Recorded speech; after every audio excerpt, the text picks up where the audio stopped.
I'd like to welcome everyone to this meeting of the Socialist Equality Party. My name is Zach Hambides and I will be chairing tonight.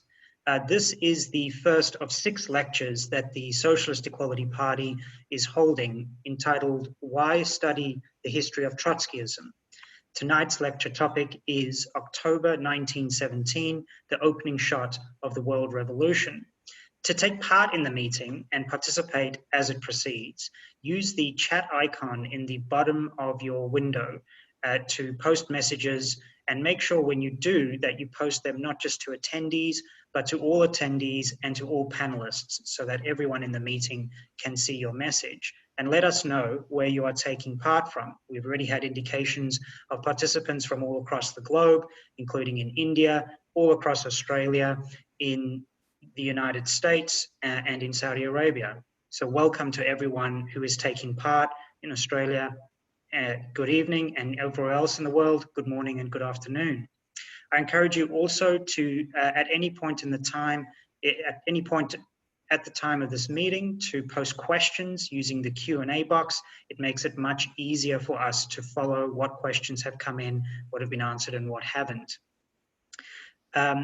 Now, our speaker tonight is Nick Beams. Many will be very familiar with Nick's work on the World Socialist Web Site. He has written extensively on issues of political economy, as well as a wide range of topics, including on the history of the Trotskyist movement, and is a world authority, leading figure on political economy.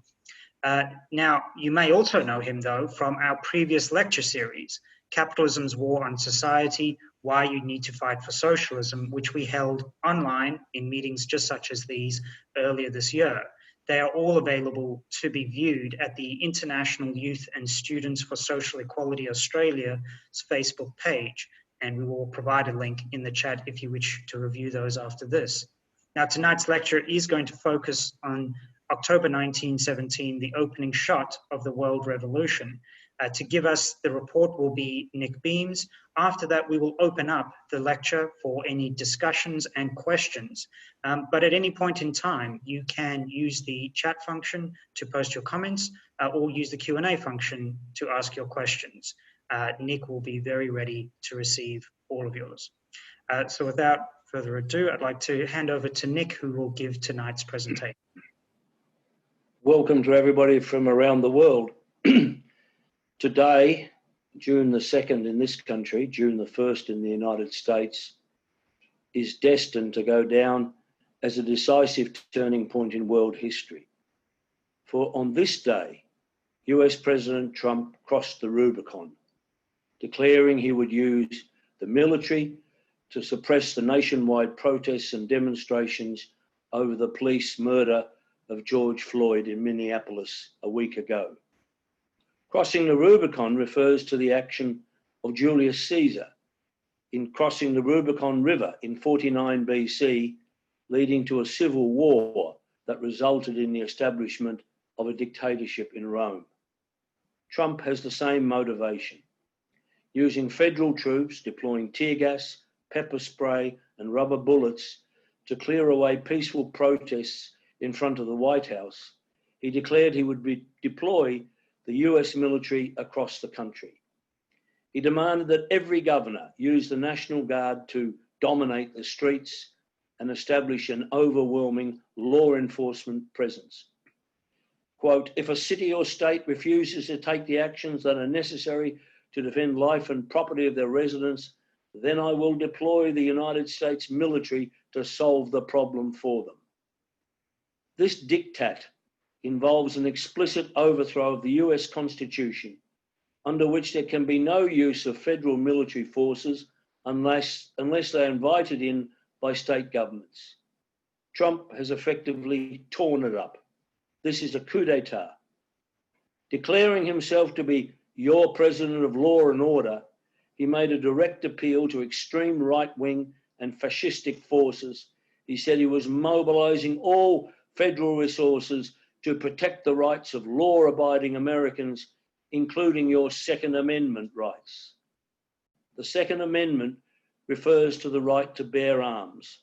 It was a direct incitement to these forces to start using those weapons in line with the tweet issued by Trump several days ago when he said, "When the looting starts, the shooting starts." The supposed justification for the use of the military is to end looting and violence.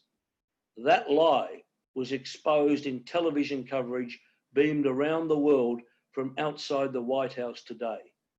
Thousands of demonstrators, mainly young and predominantly non-African American, staging an entirely peaceful protest, were dispersed by federal military forces.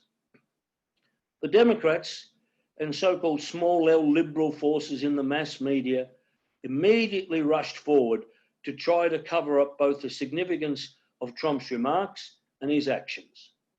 They bewailed the fact that he gave a law and order speech, not one devoted to healing the nation, reaching across the divisions and conflicts. Instead of calming the situation, he sought to inflame it.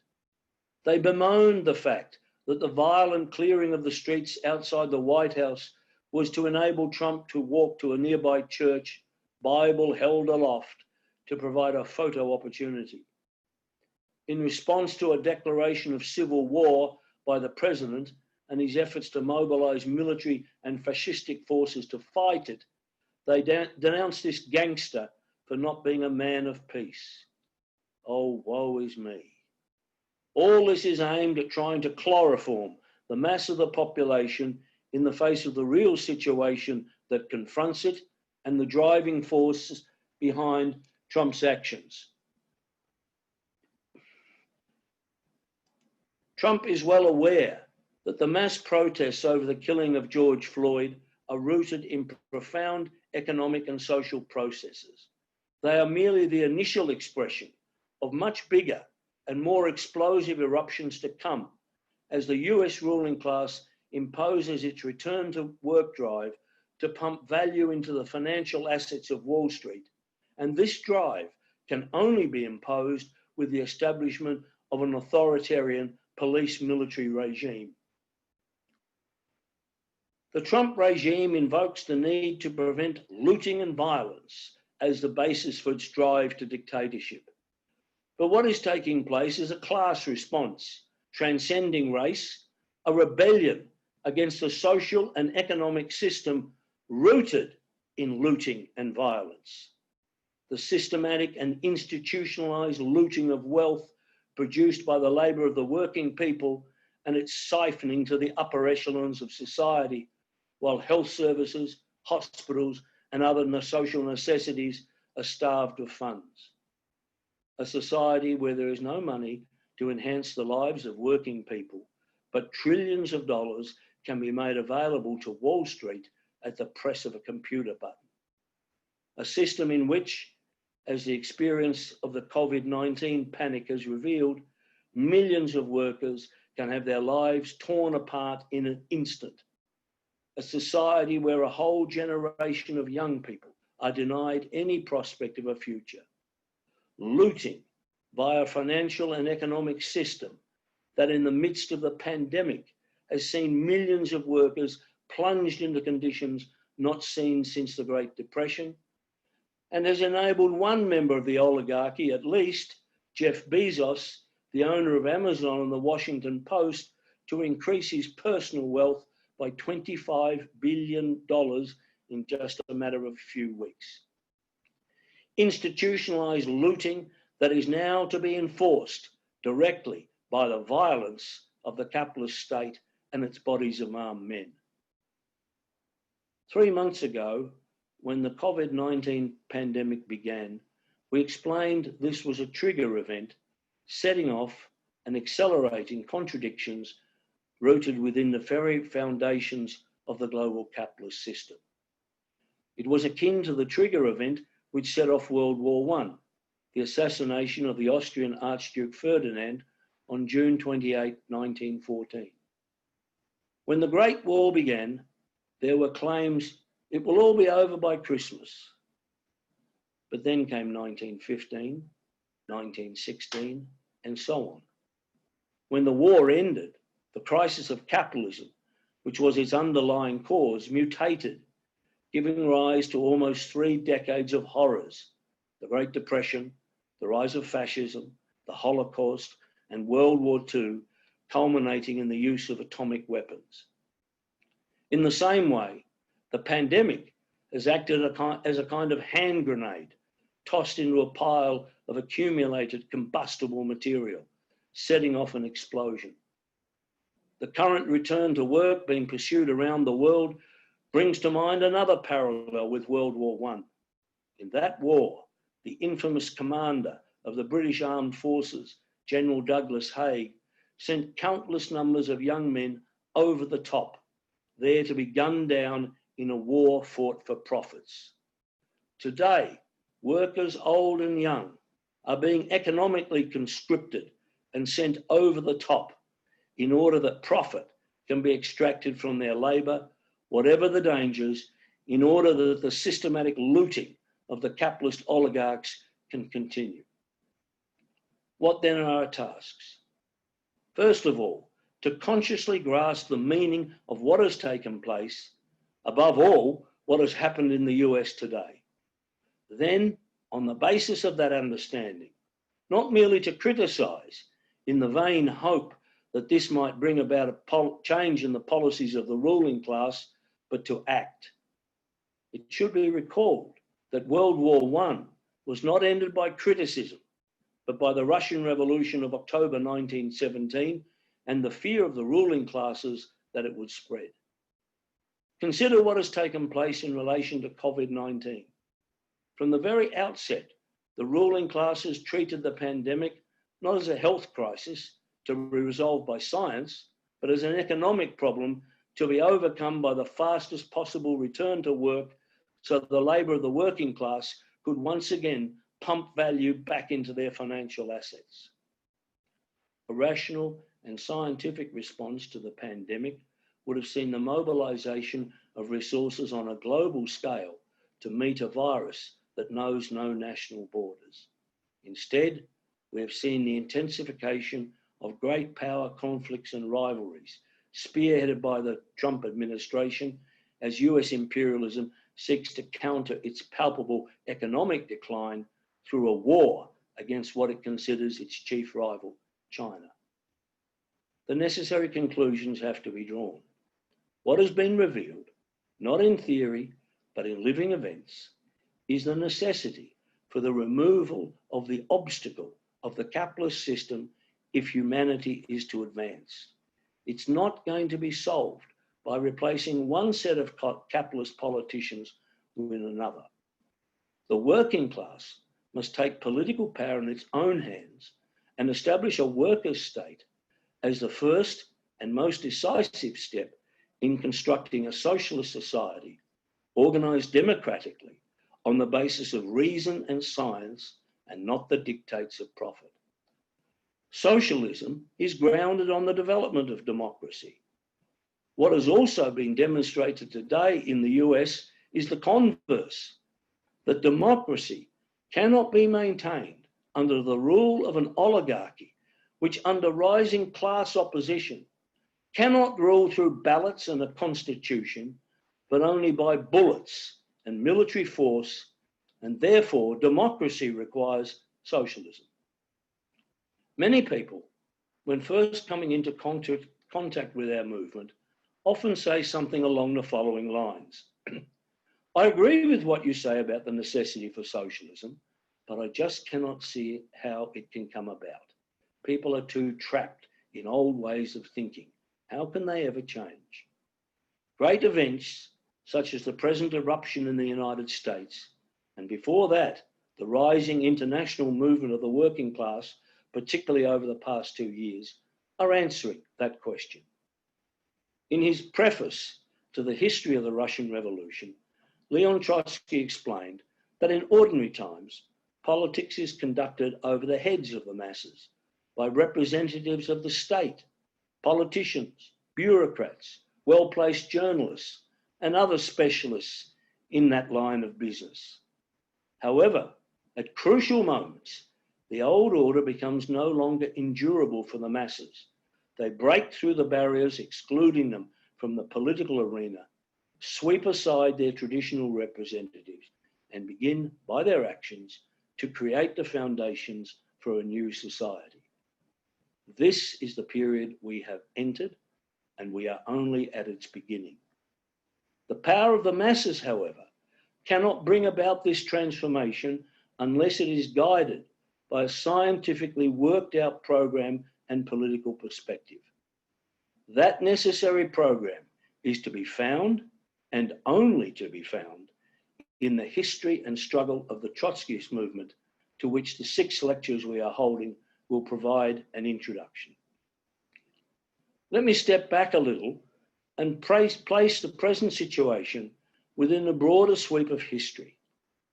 The modern era began with the American Revolution of 1776 to 83 and the French Revolution of 1789 to 93.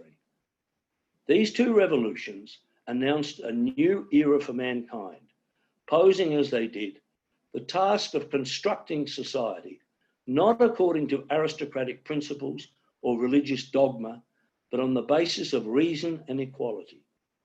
The American Declaration of Independence proclaimed all men are created equal and endowed with inalienable rights, including life, liberty, and the pursuit of happiness.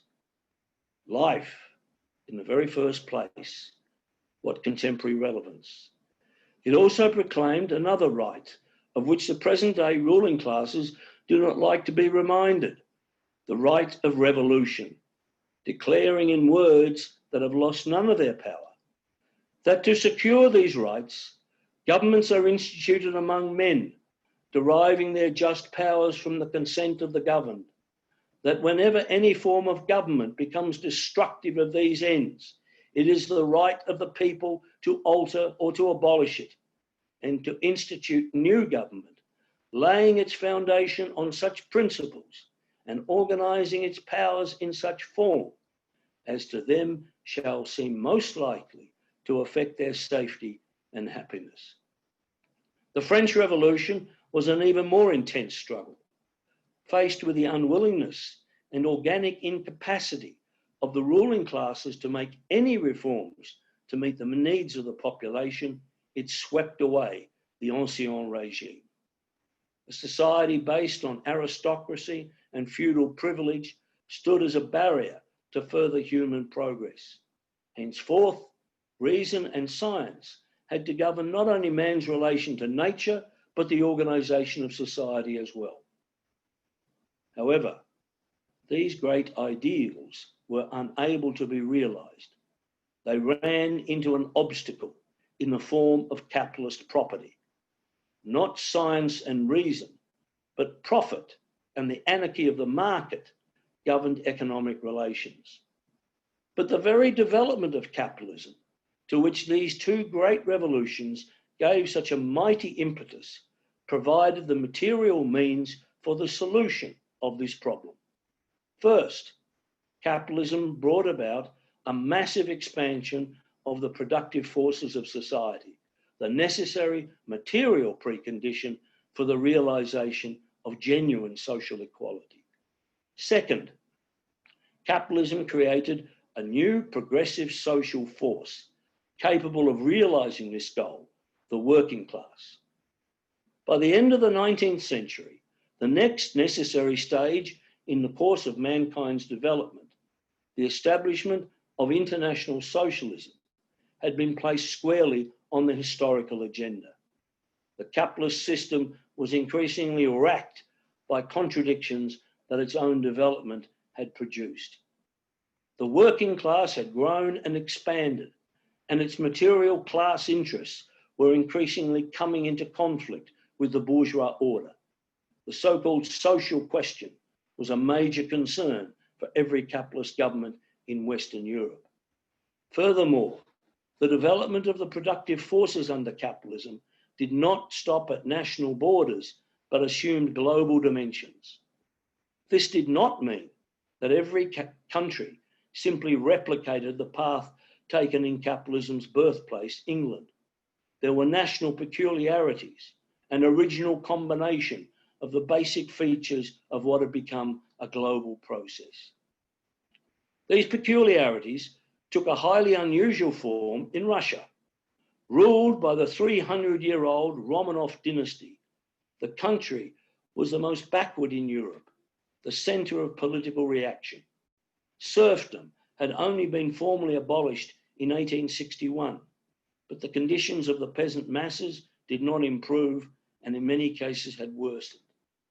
However, new forces were at work. The international spread of capitalist finance and the development of a powerful and highly concentrated industrial enterprises led to a growth of the working class in Russia. It was a small percentage of the total population, but enormously powerful as it was concentrated in the main industrial cities. Tsarism and the political order over which it presided were increasingly viewed as reactionary and anachronistic in comparison to the advances in Western Europe. Its overthrow was the task of the day if Russia was to enter the modern world. The opponents of the Tsarist regime made an initial turn to the mass of the peasantry, by far the largest social class, as the basis of the fight for democracy. But much as they may have hated the landlord, the peasants still looked to the Tsar as an emancipator. The movement launched by students and the Russian intelligentsia of going to the people failed. This was followed by a turn to terrorism. If the Tsar would not grant a constitution in the interests of the people, then he should be forced into it. In 1883, a new political orientation was begun with the formation of the Emancipation of Labour group led by the Russian intellectual Georgy Plekhanov. Plekhanov had initially aligned himself with populist forces based on the peasantry. He broke from this perspective and turned to Marxism and its orientation to the working class. He insisted that the workers, not the peasants, had to play the leading role in the emancipation of Russia and the establishment of a democratic republic. In 1889, at the founding Congress of the Second International, he declared, "The Russian revolutionary movement will triumph as a working class movement, or it will not triumph at all." The advancement of this perspective, it can be rightly said, marked one of those points where history changed course. No one before had ever pointed to the revolutionary role of the working class in backward Russia. But history had not yet provided an answer to the question as to how the working class would play the leading role in the overthrow of the Tsarist autocracy. It was about to do so in the form of the 1905 Russian Revolution. The revolutionary events of that year began on January 9, when a procession to the Tsar's palace seeking reforms and led by a priest, Father Gapon, was gunned down by the Tsarist troops. It ended with the formation of a Soviet or Workers' Council comprising delegates from all the industrial centres in St. Petersburg, organised to conduct a general strike in that city, and an armed insurrection in Moscow. Plekhanov's basic position was that while the working class would play the leading role in the fight against Tsarism, its task was to bring to power a liberal bourgeois regime. This would create the best conditions for the development of capitalism and the growth of the working class, leading to the struggle for socialism at some point in the future. He saw no prospect for the working class going over to the fight for socialism because economic conditions in Russia were too backward. The essential flaw in Plekhanov's perspective was laid bare by the events of the 1905 revolution. The leading role was played by the working class. The liberal bourgeoisie was treacherous and cowardly, tied by 1,000 strings to the landowning class. It brought forward no leaders capable of playing the same role as Danton and Robespierre in the French Revolution. There were no Jacobin clubs based on the petty bourgeois and artisan classes, which had been the driving force of the French Revolution. These classes hardly existed in Russia. The global development of capitalism meant that Russia was not to repeat the history of France. In place of these classes, there was a proletariat, concentrated in large industrial enterprises and in the suburbs of major cities. The development of the revolution revealed that the more it was driven forward by the working class, the more the bourgeoisie passed into the camp of reaction. Plekhanov had recognized this would take place, but his answer was that the working class had to use tact and not frighten away the liberal bourgeoisie as he opposed the Moscow insurrection. Lenin had developed a different perspective. He insisted that the bourgeoisie could only play an utterly treacherous role. The bourgeois revolution that overthrew Tsarism would have to bring forth a radical democratic regime comprised of the two main classes, resulting in what he called a democratic dictatorship of the peasantry and the working class. But this would be a bourgeois regime nonetheless, one which would clear the way for the development of capitalism on a European and American scale. While Lenin refused to be bound by Plekhanov's formulations, as he stridently opposed him, they nevertheless shared a common foundation. That is, both perspectives conceived the Russian Revolution in the light of national economic development. Lenin maintained that the democratic dictatorship would be the most radical form of bourgeois democracy, solving the land question through the overthrow of the landlord class. But for Lenin, the socialist revolution was not on the immediate agenda. It might be quickly placed there if the Russian Revolution sparked socialist revolution in the rest of Europe, but he shared with Plekhanov a conception of a two-stage socialist revolution. Trotsky advanced a fundamentally different perspective from both Lenin and Plekhanov. It involved a shift in the framework within which the revolution was viewed. Drawing on what had emerged in the upsurge of 1905, he analysed both the dynamic of the revolution itself and the global context in which it developed. In explaining this dynamic, he posed the issue of the fight for the 8-hour day, one of the foundations of the party's program. This was not a socialist, but a democratic demand. But what would take place when the new regime, Lenin's democratic dictatorship of the proletariat and the peasantry, had come to power, and the working class, having played the leading role in the overthrow of the Tsarist regime, pressed forward with its demand for the 8-hour day? What would happen when the workers insisted it was necessary not only to overthrow the big Tsar, but all the little Tsars in the factories? This would be met with a lockout by employers. The new regime would have to either side with the employers and suppress the working class, or side with the workers against the employers and begin to expropriate them and initiate socialist measures. Trotsky was later to characterize Lenin's perspective as a kind of self-denying ordinance. Having overthrown the Tsar, the workers, in recognition of the bourgeois character of the revolution, would have to somehow call a halt. But this was to ignore the driving forces of the revolutionary process, in which the masses, having overthrown the Tsar, pressed forward with their own independent demands. In other words, the revolution could not be halted halfway, but would have to become permanent. Democratic demands could not be achieved under any kind of bourgeois regime. They could only be realised through the taking of political power by the working class, supported by the peasantry. But a key question remained. Given the economic backwardness of Russia, how was it possible to initiate socialist measures to which Trotsky's perspective pointed?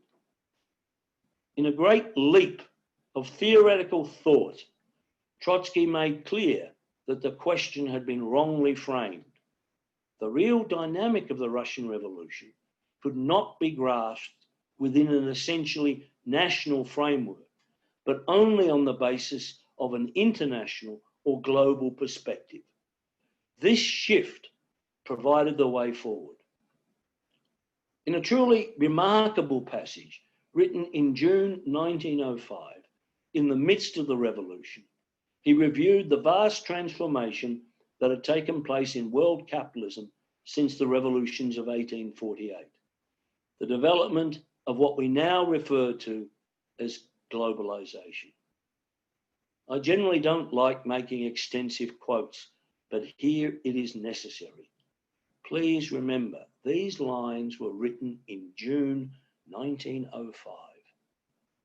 I quote, "Binding all countries together with its mode of production and its commerce, capitalism has converted the whole world into a single economic and political organism. Just as modern credit binds thousands of undertakings by invisible ties and gives to capital an increased mobility, which prevents many small bankruptcies, but at the same time is the cause of the unprecedented sweep of general economic crises, so the whole economic and political effort of capitalism, its world trade, its system of monstrous state debts, and the political groupings of nations which draw all the forces of reaction into a kind of worldwide joint stock company, has not only resisted all individual political crises, but also prepared the basis for a social crisis of unheard of dimensions." What did this mean for the revolution now underway? Trotsky continued. This immediately gives the events now unfolding an international character and opens up a wide horizon. The political emancipation of Russia, led by the working class, will raise that class to a height as yet unknown in history, will transfer to it colossal power and resources, and will make it the initiator of the liquidation of world capitalism, for which history has created all the objective conditions. That is, considered on a national basis, the perspective of the conquest of power by the working class ran into a dead end. But placed in its correct context, the changes in world capitalism brought about in the preceding period, it was the opening shot of world socialist revolution. There was another issue on which Trotsky differed with Lenin. That was on the question of what he regarded as Lenin's excessive factionalism, which he maintained held up the development of the Revolutionary Party. Trotsky had a definite theory, namely that the causes of factions and factionalism was the struggle of sections of the intelligentsia for influence over the working class. Lenin rejected that, explaining that major differences in the party were rooted in material class relations. What was regarded as factionalism was actually the struggle against the pressure of alien class forces, expressing the interests of the petty bourgeoisie and the bourgeoisie, a struggle to establish the political independence of the working class. The outbreak of World War I in August 1914 brought about a shift in the orientation of the two future co-leaders of the Russian Revolution. Lenin recognized that a new era had dawned, the epoch of wars and revolutions. Increasingly, he came to view the Russian Revolution no longer within the old national framework. It was part of a developing world socialist revolution, which, despite the stillness of the grave that had descended in the initial years of the war, was being prepared, what was being prepared by the barbarism and breakdown of world capitalism was vast shifts in mass consciousness that would explode. And explode they did. Following the February Revolution of 1917, which overthrew the 300-year-old Romanov dynasty in a matter of 3 days, Lenin returned to Russia in April. He immediately opposed the position of Kamenev and other leading Bolsheviks, including Stalin, who had offered conditional support for the bourgeois provisional government that had replaced the Tsarist regime. They advanced the formula used on countless occasions since: we support the provisional government insofar as it acts in the interests of the working class, and oppose it where it does not. Lenin insisted the war could not be ended under the capitalist provisional government. It would continue the war in the predatory interests of the Russian bourgeoisie. The party had to turn directly to preparing and organizing the working class for the struggle to take power, providing a lead for the international proletariat in the struggle for world socialist revolution. This was the only way to end the capitalist barbarism unleashed by the war.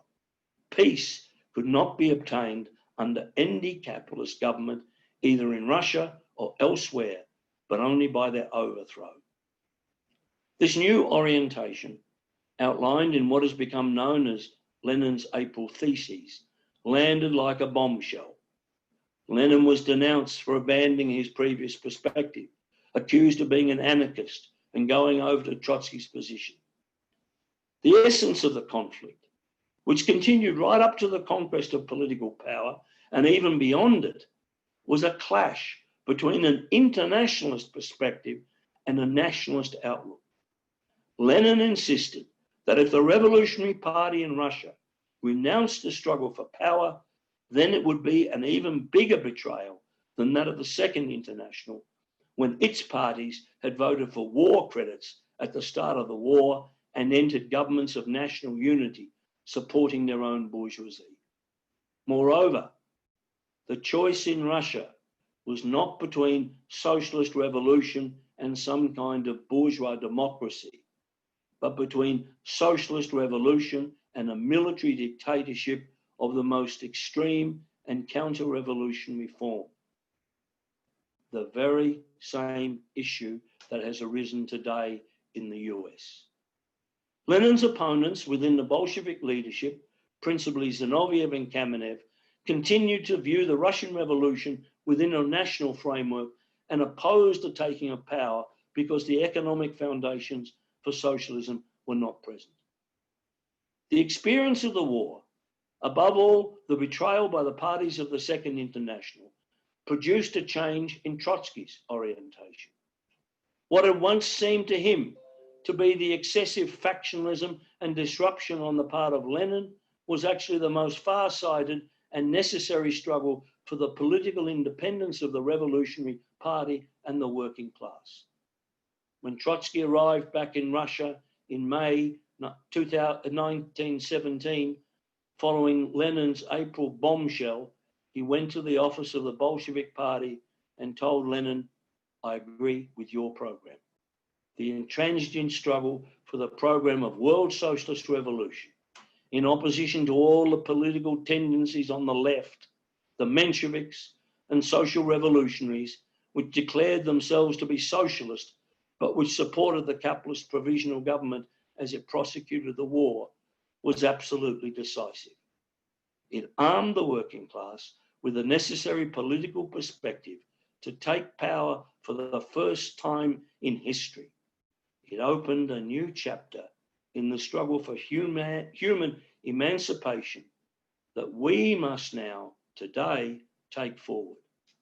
And the way you can do that is by applying to join the Socialist Equality Party and become a member of the World Party of Socialist Revolution.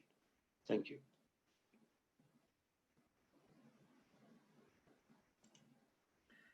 Thank you, Nick, for that very important and really detailed lecture that helps to bring very much to the forefront of the events taking place today, the contemporary relevance and urgency of the 1917 Russian Revolution, as well as the political and issues of perspective that were bound up with its being carried out.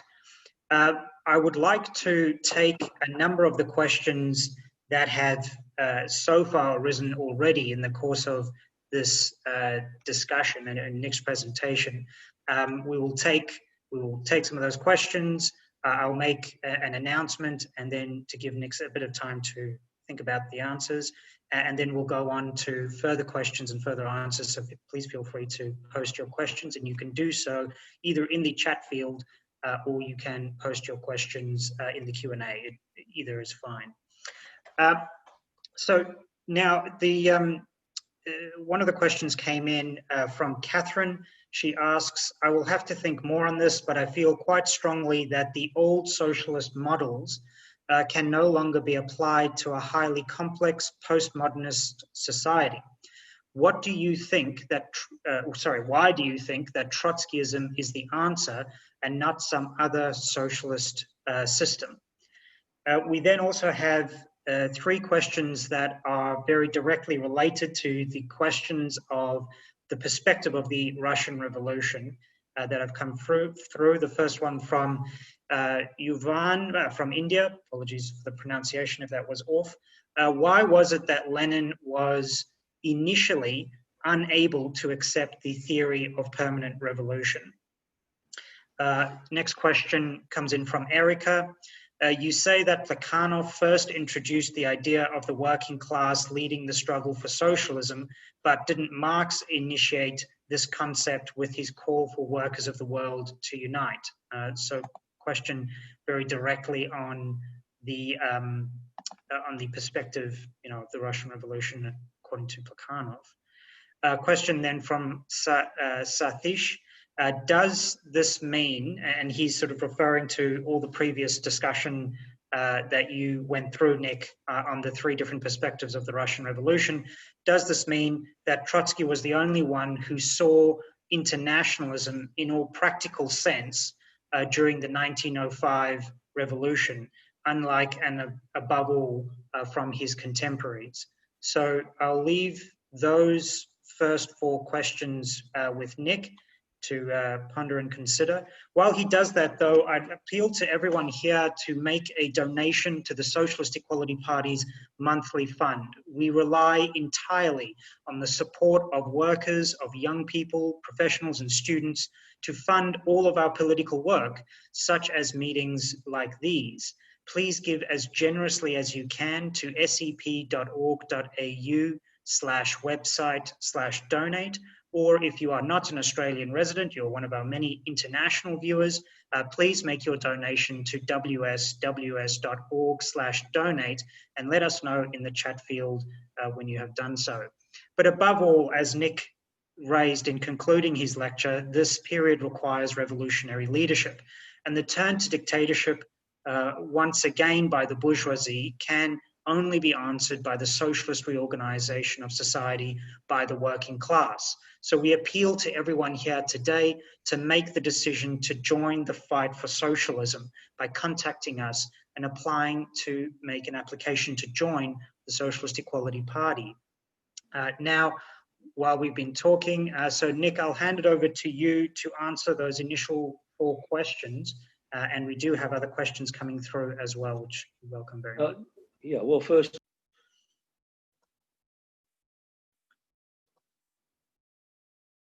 to deal with the question of Catherine, this is a very widely held position that so-called postmodernist society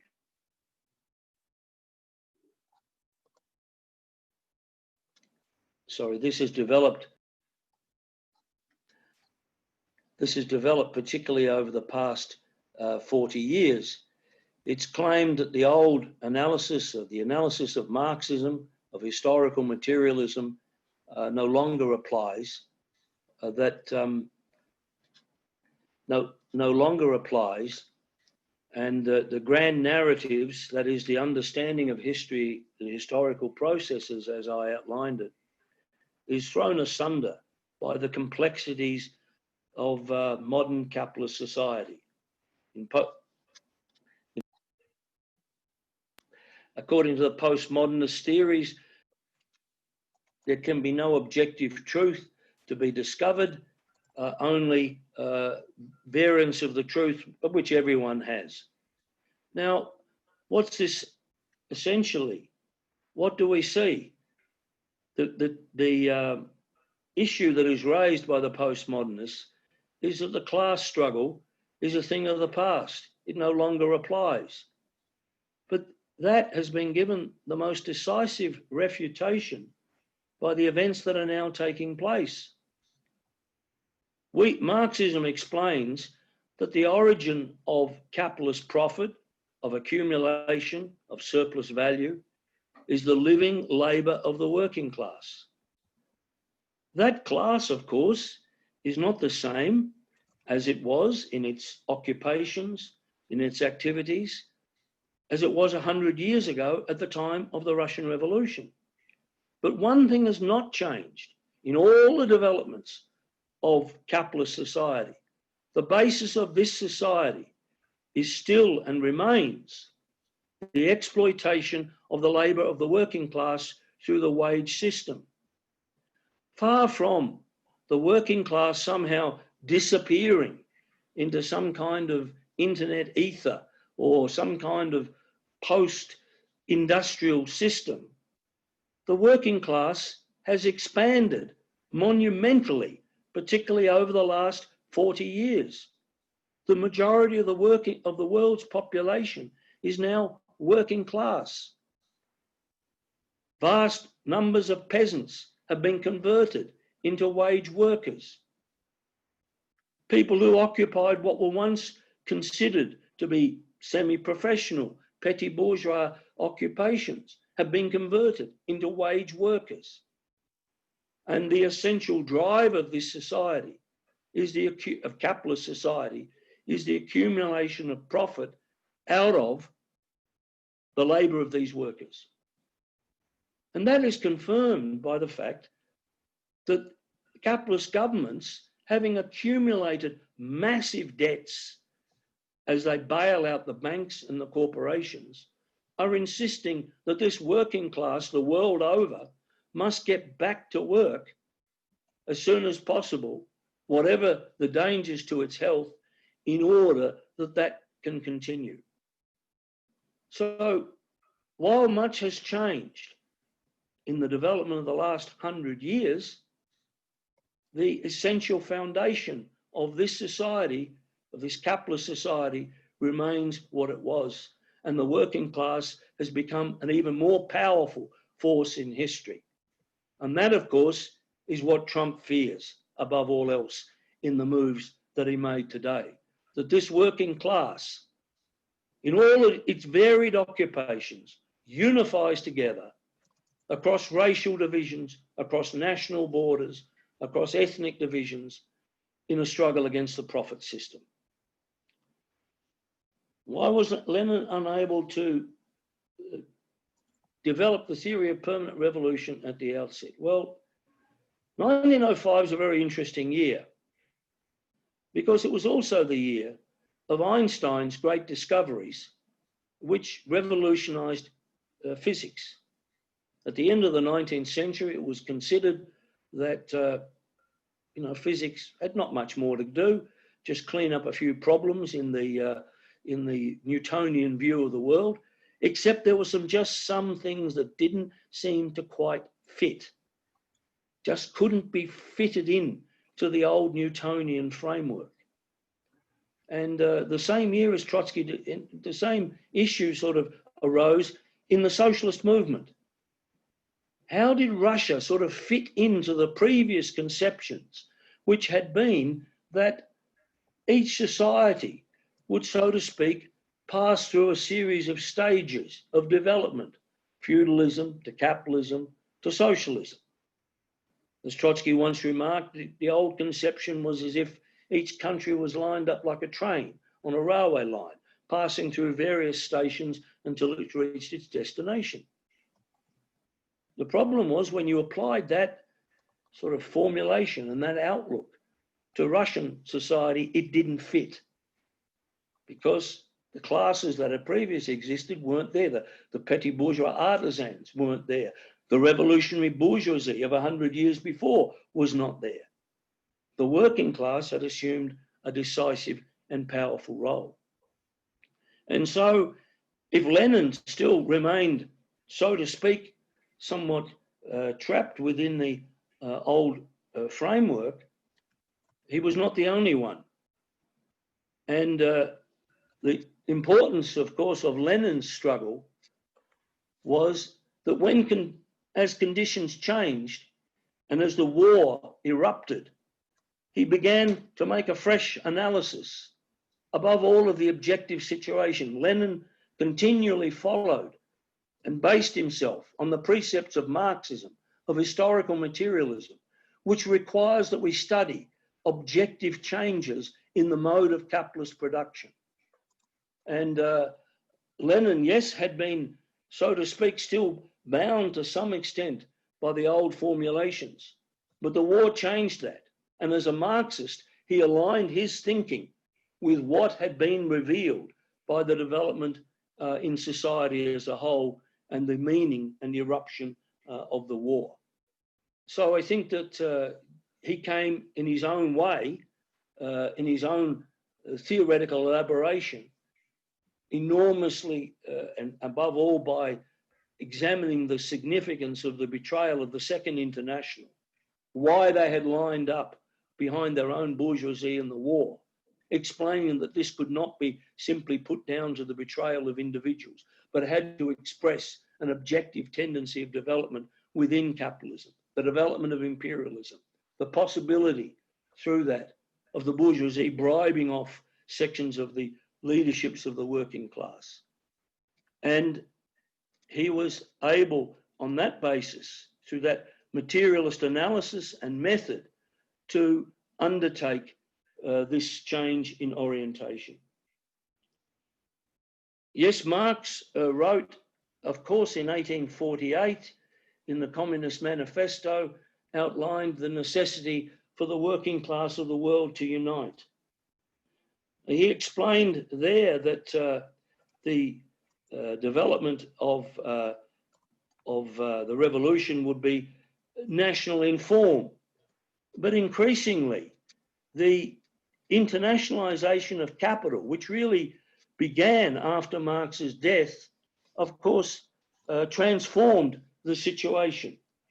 And this was recognized, as I said, above all, initially by Leon Trotsky. He drew out what this had taken place. Now, of course, he wasn't the only one to examine these vast changes in world capitalism. The Marxist movement was from the beginning of the 20th century confronting a new phenomena, the development of imperialism, the growth, the acquisition of colonies, the development of vast industrialization, the development of international finance, and so on.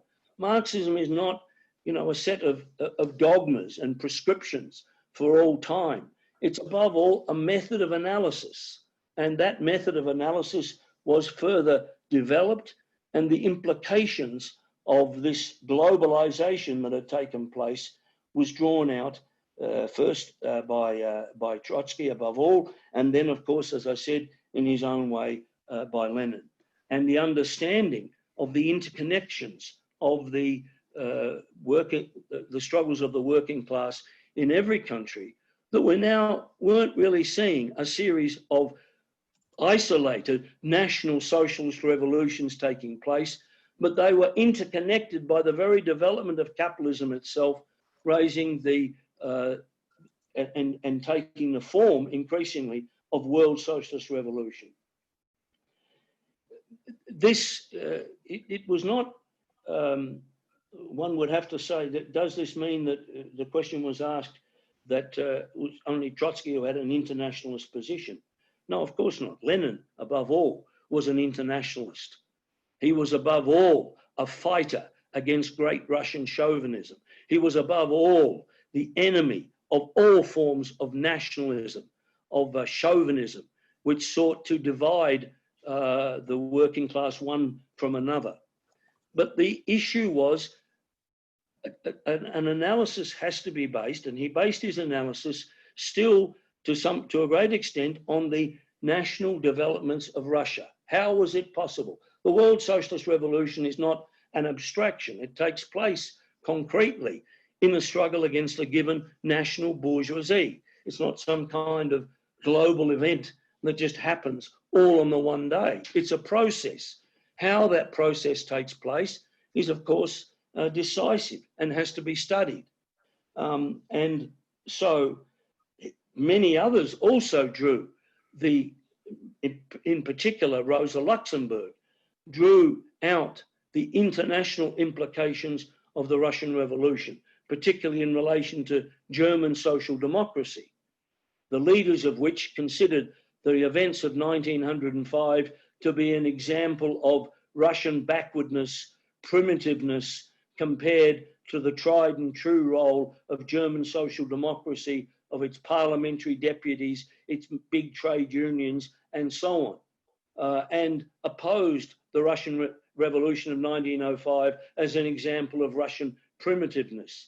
Rosa Luxemburg, another great internationalist, explained that in fact the Russian Revolution of 1905 was a preview and a prelude as to how the socialist revolution would take place in the advanced capitalist countries. And she was absolutely correct on that score. And whatever her criticisms of the Russian Revolution after 1917, and she had her own independent positions, she explained very directly that, of course, this was the decisive step forward for the working class in the struggle for socialist revolution everywhere. So thank you for those answers, Nick, and thank you for those questions. They're very engaged and you know, probing really to complex theoretical questions. Throughout the course of the meeting so far, we have raised $1,245. I mean, I say that so far. I think there are donations that are still coming in as we're going. It's a very, very generous donation so far. Thank you very, very much. I encourage everyone who hasn't donated, please make a donation now using the links that you can see up at your screen. Just make sure that if you are an international participant, that you make your donation to the World Socialist website. Thank you very much to everyone who has donated. Now, in terms of the next series of questions, so I wanted to, Nick, get your response to this question, which is from an anonymous attendee, but the question is a very, very common one, and one that comes up with many young people and students as well in particular, but also, of course, many workers. What they ask is, why is it that we see so many socialist or communist states fall into authoritarianism like the USSR? Is such authoritarianism necessary for wealth redistribution? How can we maintain industrial freedoms while still developing wealth equality?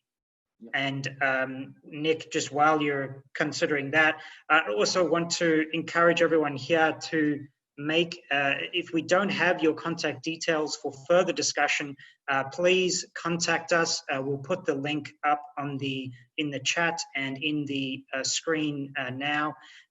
We want to continue this discussion with you, and above all, the discussion of your membership to join the Socialist Equality Party and become part of the fight for socialism. And this question is actually one that comes up very often at the start of people's political development as a socialist. So Nick, I'll hand it over to you. Yeah, well, first of all, we have to dispel the common characteristic of the designation of these states, the USSR and then more latterly China, as communist. They're not communist. They are states which developed under a usurping, firstly starting with Stalinism in Russia, a usurping bureaucracy. We'll be going into this question very importantly in the next lecture in this series, to be delivered in a week's time, on the struggle against the Stalinist bureaucracy waged by Trotsky and the left opposition from 1923 onwards.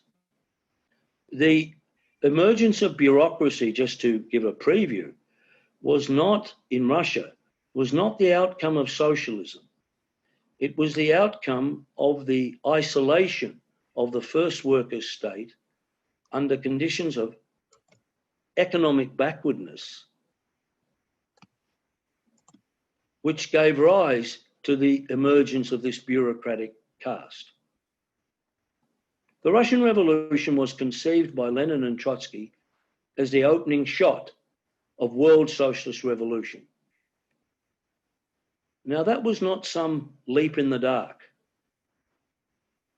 The world revolution developed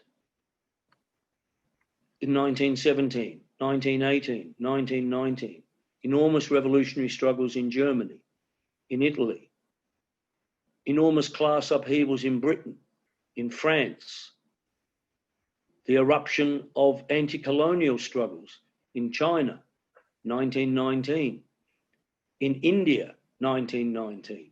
The world was aflame. And even in the United States, the bourgeoisie was terrified of the scourge of Bolshevism, as it put it. All the imperialist governments around the world mobilized their armed forces to try and crush the Russian Revolution. Wilson, Churchill, even forces from Australia joined the counter-revolutionary armies to, as Churchill put it, try to strangle the Bolshevik baby in the cradle.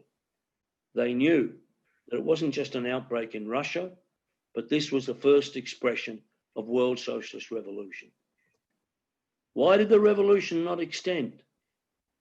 Above all, because there did not stand at the head of the working class a revolutionary party, where they had been trained and educated as Lenin's party had over the preceding period.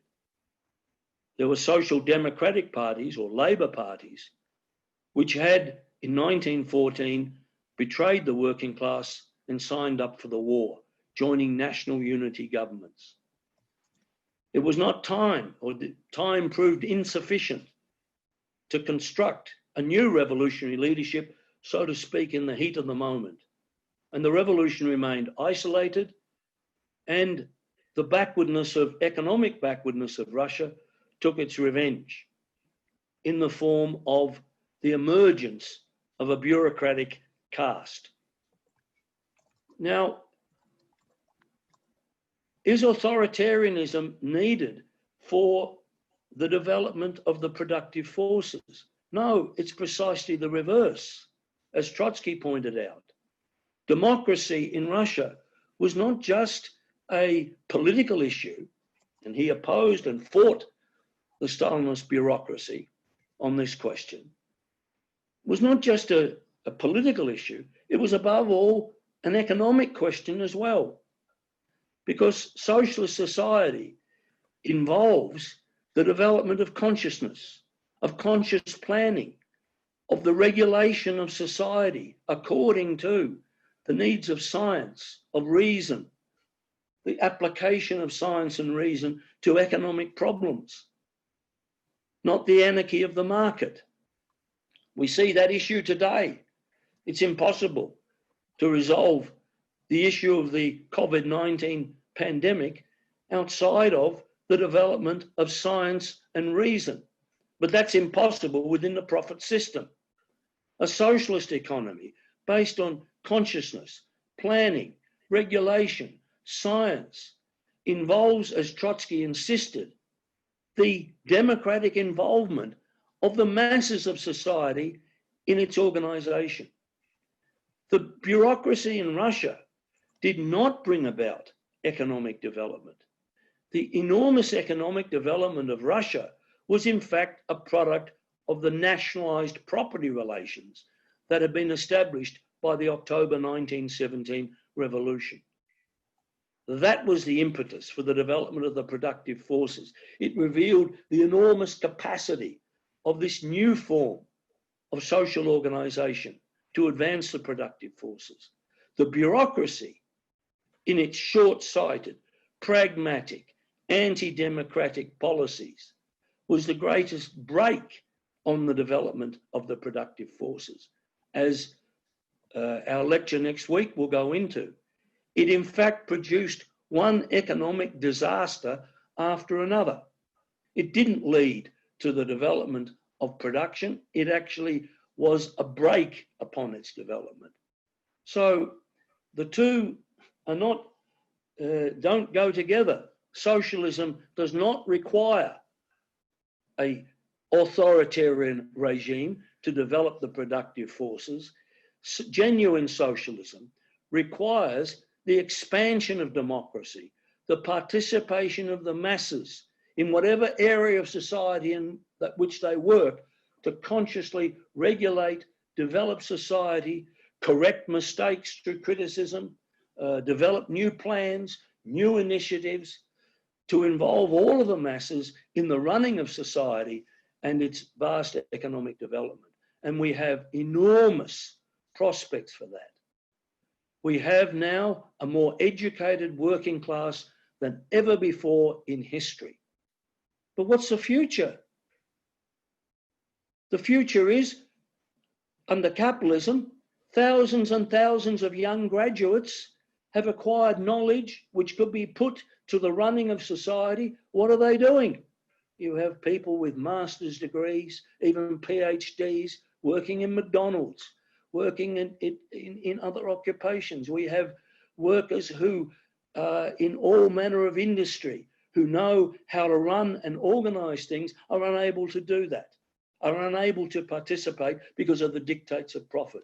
So under socialism and the expansion of democracy in the political and economic sphere, we'll have an enormous further development of the productive forces. So authoritarianism is antithetical to the development of production, it doesn't boost it. So these regimes, Maoism in China, Stalinism in Russia, are not socialist regimes. They're the regimes that developed to enforce the rule, a result of a bureaucratic caste that emerged for reasons that we will elaborate further next week. And these are very complex issues that deal with questions of perspective, with history and theory, and which above all requires the acquiring and purchasing of literature and working through it to educate yourself on these critical issues, which come up, as we've said, time and time again. I wanted to now just draw everyone's attention to a few items from Mering books, which I think are really extremely important and relevant to this discussion. The first is, as you can see on your screen here, the Heritage We Defend 30th Anniversary Edition. This reviews the very principled struggle for Marxism during the World War II and post-war era. And this book will serve something as, you could say, a textbook for this series of lectures as we review the critical experiences of the Trotskyist movement throughout this series. All of these questions, the character of the USSR, the question of freedoms, the question of the development of an international socialist perspective, this is bound up and fought through in this work, in this book. In addition as well, if you go to the next image, is the Why Study the Russian Revolution, volumes 1 and 2. These 9 lectures, which were delivered in the centenary of the Russian Revolution, which was in 2017, 3 years ago, really makes a detailed study of all of these questions that we went through this evening, including the questions on Plekhanov, on Lenin, internationalism, the perspective of the Russian Revolution, 1905, the April 3 thesis. All of these issues are worked through in the course of that. So if we could go to the next slide. Yeah, so that's it. That's it there. The 2 volumes there, volume 1 and 2, with the 9 lectures. And also the newly available pamphlet in defense of the October Revolution, which is the text of the final public speech given by Leon Trotsky. It was given in Copenhagen, in which Trotsky gives a really powerful exposition of the fundamental principles and perspectives on which he fought really his entire life. So if any of these works are available through mering.org. If you do live in Australia, you can make your purchase and make a request for the order to be sent to you through the through the email address mering@aussiemail.com.au to organise the postage to wherever you live in Australia. If you are international, you can use the international site. Now, just to draw us back, Nick, to the points you were making at the very start of your presentation, you mentioned the critical developments now taking place in the United States and indeed internationally, and there's 2 questions that go directly to that. The first from Satish asks, the response to George Floyd's murder is at the moment still spontaneous. How will the party become a vanguard in a mass action? The other question, this one from an anonymous attendee, asks, could you see the start of a Trotskyist revolution beginning from the George Floyd protests that are underway in the United States and America? So Nick, if you could answer those related questions. Well, above all, the development of a vanguard is the development of political consciousness and understanding, and the training and education through political analysis of what is taking place, and the development of that understanding through the World Socialist Web Site above all, through the intervention of the party directly into these demonstrations, the turn of the party and the intervention of the party in factories, in workplaces, to bring above all an understanding of what is going on and what is taking place. That's the essential question. The movement that we're seeing and has erupted in the United States, of course, takes place in a definite context. I mean, it takes place now 12 years since the meltdown of the global financial system. We had then, of course, in response to that, the election of Barack Obama, the president bringing the audacity of hope and change you can believe in.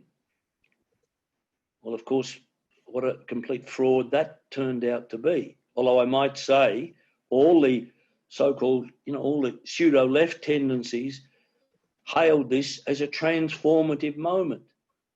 Only our party explained that the Obama regime would bring about a deepening of the attacks on the working class, and it did.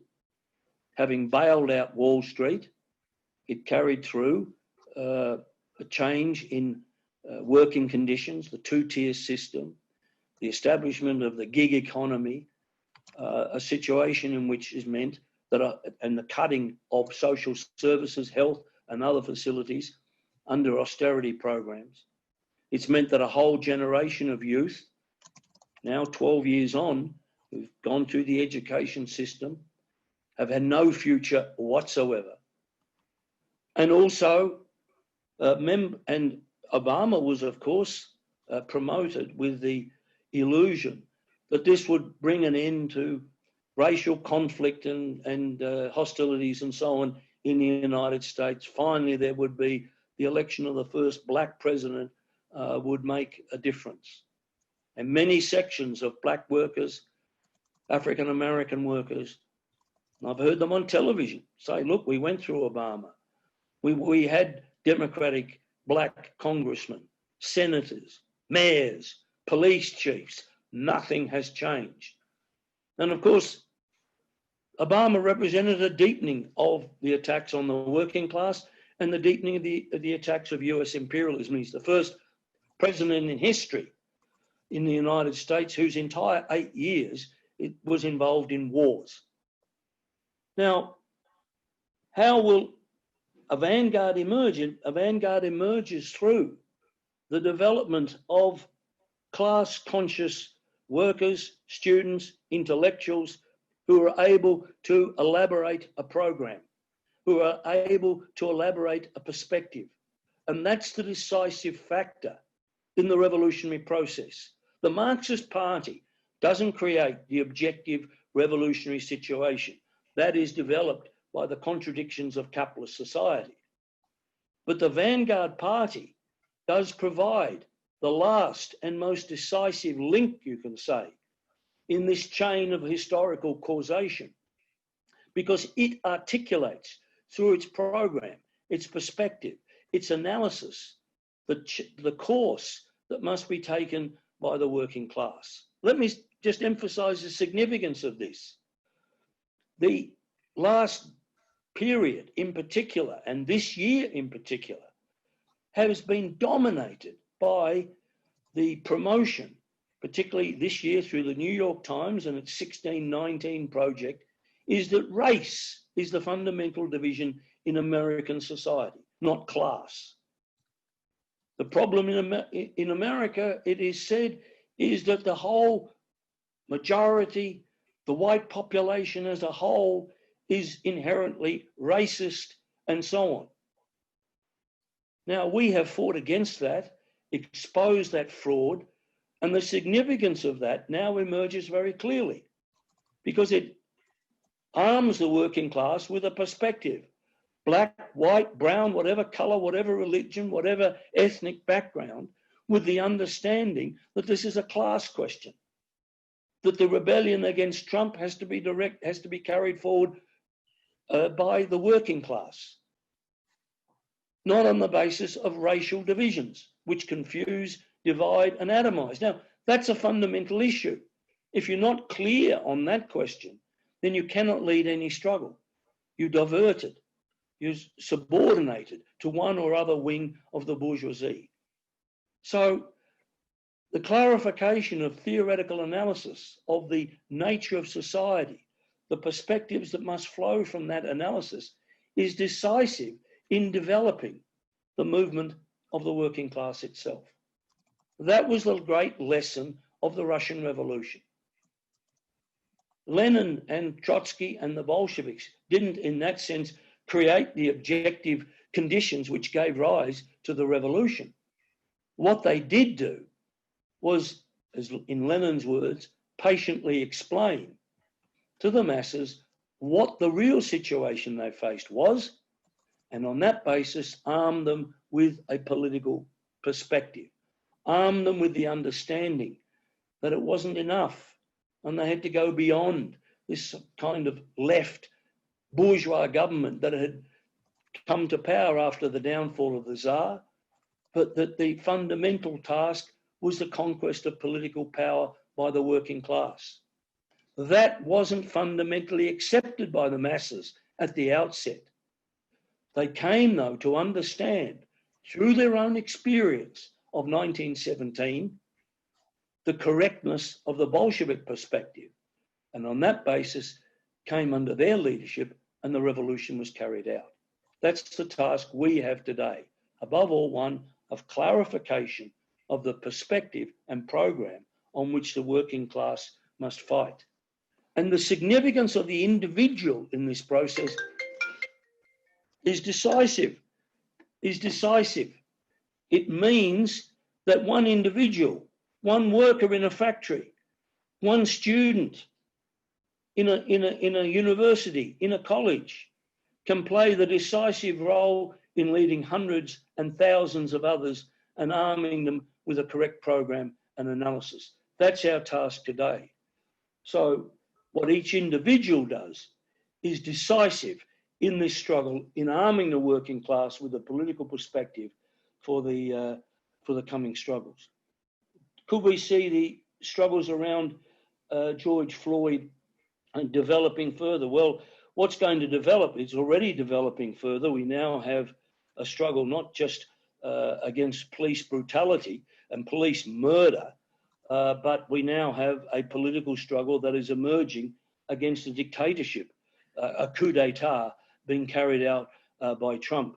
And we're going to see in the coming period enormous struggles by the working class in the United States as the real implications of this economic and financial crisis deepen and develop over the coming period.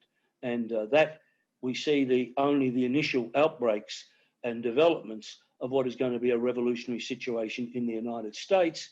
And we must emphasize internationally in the coming period, because every bourgeoisie in the world is in, to one degree or another, the same boat as the United States. They all have pumped trillions of dollars to boost the assets of their corporations, their banks, their financial speculators, and those assets have to be given value by pumping out the surplus value from the working class. And so we're going to enter, and we are entering, a scene of enormous class battles in which the decisive question in the United States, as it was in the Russian Revolution, will be arming the working class with a clear political program and perspective as to its task. That is the indispensable and colossal role of the Revolutionary Party in a developing revolutionary situation. And I think on that note, we will have to draw the question and answers session to a close. We have simply ran out of time to take everyone's questions. And I just wanted to take this opportunity to thank everyone for your questions, as well as also for the discussion and comments that you've made in the comments field, and as well for donations. We are now up to $1,440 worth of donations. So thank you very much to everyone who has donated. But I think, as Nick has raised, the developments in the United States really do raise questions of life and death, issues, major issues that confront the working class, which can only be resolved on the basis of a revolutionary perspective. And the eruption of dictatorship in the United States is just one such of a major life and death issue, along with the COVID-19 crisis, the growing inequality. One could point to the bushfires, event after event that is taking place just throughout the course of this year that demonstrates the necessity for a new social order. But above all, what this raises, as Marx explained, is that there's never a historical problem that doesn't arise with its solution. And that solution is to be found in the fight for socialism. And so if you draw one conclusion from this lecture and from the series of lectures that we are carrying out on the history of the Trotskyist movement, it is that you need to make the decision to join the fight for socialism and apply to join the Socialist Equality Party. We have up on the screen the statement of principles, which can be purchased through Merriam Books. Agreement on those principles means agreement with the fight for socialism and to become a member of the party. Now, in terms of the other lectures, we will be having, as we've said, 5 other lectures. They will all be taking place on Tuesday at 7 p.m. Sydney time, so make sure you do the necessary conversions if you live elsewhere. The lecture next week will be the left opposition struggle against Stalinism, dealing with a lot of the issues that we discussed here tonight. The third lecture is the founding of the Fourth International, which will go through the period of the founding of the Fourth International and the period immediately after. The fourth lecture will be the ICFI and the war against Pabloism, which deals with, in particular, the post-World War II period and the very decisive struggle that was taken up in opposition to revisionism and in its form then Pabloism. The fifth lecture, the 1985 to 86 split with the WRP, that's the Workers' Revolutionary Party, and the renaissance of Marxism, which was really the major event in the history of the Trotskyist movement. And the final lecture, which will be a sort of summation and development of all the themes that are outlined across the 5 lectures, is a new period of socialist revolution and the tasks of the Fourth International. So just in concluding here tonight, I wanted to thank everyone for your attendance. Please make sure that you attend our other lectures. You can see the links in the chat if you wish to donate and wish to become part of the discussion and carry it forward. But above all, just to reiterate, we appeal to you to make the decision to join the Socialist Equality Party. Thank you, everyone, and have a good night or a good day wherever you are. Thank you.